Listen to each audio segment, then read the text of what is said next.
नमस्कार YouTube family. Bank लोनच्या चक्रातून सुटण्याचा मार्ग सापडला। फक्त एक ट्रिक वाचवेल तुमचे पैसे। ते कसे?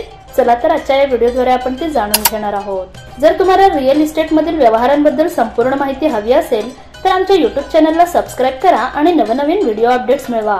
सबस्क्राइब करा आणि तुमच्या रिअल इस्टेट नॉलेज मध्ये भर घाला।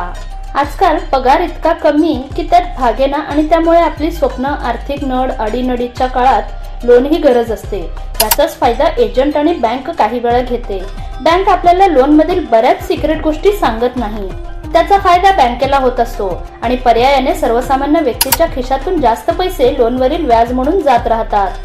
हीच परिस्थिती तुमच्यावर येऊ नये म्हणून लोन घेण्याआधी थोडी माहिती घेणं गरजेचं असतं। आज आम्ही तुम्हाला लोनच्या चक्रातून सुटण्याचा एक सिक्रेट फंडा सांगणार आहोत। जेव्हा लोन घेतो त्यावरील व्याज हे दोन प्रकारचं असतं, फ्लॅट लँडिंग आणि रिड्युसिंग इंटरेस्ट। रेटनुसार बँका आपल्याला लोन देत असतात, त्यामुळे तुम्हाला या दोन्ही गोष्टीतला फरक समजून घ्यावा लागेल।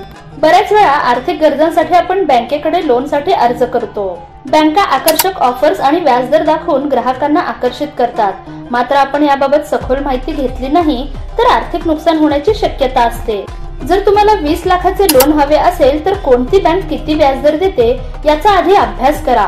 सरसकट कोणत्याही बँकेत अर्ज केल्यास तुम्हाला त्या बँकेचे ठराविक व्याजदर लागू होतील। उदाहरणार्थ, मिनलने 20 लाख पर्सनल लोन साठी एका बँकेशी संपर्क केला। सुरुवातीला त्याला 14% व्याजदराने लोन देण्याचा प्रस्ताव मिळाला, मात्र तिने इतर बँकांचे व्याजदर तपासले आणि तुलनात्मक माहिती बँकेला दिली।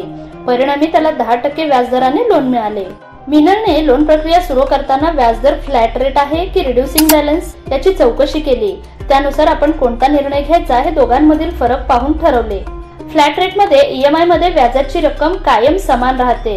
व्याजमुळे रकमेवर लागू होते, यामुळे जास्त पैसे द्यावे लागतात। Flat rate versus reducing interest rate. मिनलने लोन प्रक्रिया सुरू करताना व्याजदर फ्लॅट रेट आहे की रिड्युसिंग बॅलन्स याची चौकशी केली। त्यानुसार आपण कोणता निर्णय घ्यायचा हे दोघांमधील फरक पाहून ठरवले। फ्लॅट रेट मध्ये ईएमआय मध्ये व्याजाची रक्कम कायम समान राहते। व्याज मूळ रकमेवर लागू होते, यामुळे जास्त पैसे द्यावे लागतात। Reducing interest rate. ईएमआय भरल्यावर शिल्लक रकमेवर व्याज आकारले जाते। जसजशी मूळ रक्कम कमी होते तशी व्याजाची रक्कम कमी होते। आर्थिकदृष्ट्या फायदेशीर ठरते। त्यामुळे मिनलने रिड्युसिंग इंटरेस्ट रेट निवडण्याचा निर्णय घेतला, ज्यामुळे तिला जास्त व्याजदर भरावा लागणार नाही। इफेक्टिव्ह रेटचा परिणाम। जेव्हा बँक 10% किंवा 14% व्याजदर सांगते तेव्हा फ्लॅट रेटमुळे हा दर 17% पर्यंत जाऊ शकतो। म्हणजेच तुम्हाला 3% अतिरिक्त रक्कम भरावी लागू शकते, जी मोठ्या रकमेच्या लोनसाठी फार महागडी ठरते। लोन घेताना या गोष्टींची काळजी घ्या। बँकांमधील व्याजदरांची तुलना करा। फ्लॅट रेट आणि रिड्युसिंग बॅलन्स यामधील फरक समजून घ्या। इफेक्टिव्ह व्याजदर आणि अतिरिक्त शुल्कांची माहिती घ्या। लोन प्रक्रियेतील अटी व नियम वाचा। जर लोन घेताना पुरेसा अभ्यास न केल्यास तुम्हाला मोठे आर्थिक नुकसान सहन करावे लागू शकते।